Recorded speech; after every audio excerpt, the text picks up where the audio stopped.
Hello and welcome everyone to a new video on your channel, Mr. Tech Tips. Before watching the video, don't forget to subscribe to our channel and don't forget also to like this video. In today's video, I will show you how to speed up a slow iPhone with iOS 26.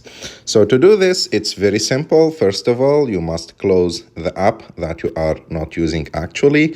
For example, here I have some apps that I'm not using actually. So you must close those apps.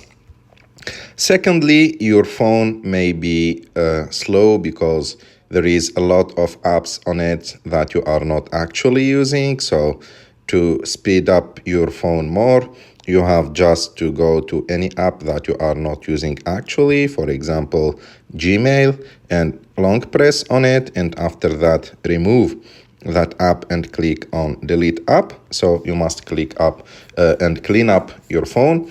Also, if you have some pictures that you are not using actually on your phone, you must delete those pictures from your phone, or also some videos, and like that your phone will be more fast and your phone will speed up. I hope that you like this video. If you like this video, don't forget to subscribe to our channel, to like this video, and see you